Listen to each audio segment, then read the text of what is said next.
మరి జీవితంలో ఎదుగుదల ఆలస్యం అవుతున్నప్పుడు ఏం చేయాలి? మీరు ఎంత కష్టపడి పనిచేసినా సరే, శ్రమకు తగిన ఫలితం రాక ఇబ్బందులు ఎదుర్కొంటున్నప్పుడు, శ్రమకు తగిన ఫలితం రావాలంటే ఏం చేయాలి? ఆర్థికంగా మంచి ఫలితాలు సాధించాలంటే ఏం చేయాలి? మీ మనస్సులో ఉన్న ఏ కోరికైనా సరే తొందరగా నెరవేరుతూ, మీరు ఏ పని అనుకుంటే ఆ పని విఘ్నాలు లేకుండా పూర్తి కావాలంటే ఏం చేయాలి? వీటన్నిటికీ మనోభీష్ట సిద్ధి హనుమాన్ మంత్రము అని మంత్రశాస్త్రంలో ఒక అద్భుతమైనటువంటి మంత్రం చెప్పారు.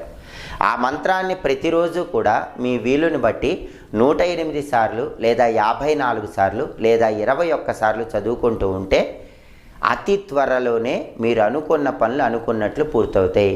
ఏ రంగంలో అయినా సరే, విద్యారంగంలో కానీ, ఉద్యోగ రంగంలో కానీ, రాజకీయ రంగంలో కానీ, వ్యవసాయ రంగంలో కానీ, ఆర్థికంగా కానీ, ఏ విషయంలో అయినా సరే మీ మనస్సులో ఉన్నటువంటి అభీష్టాలు, కోరికలు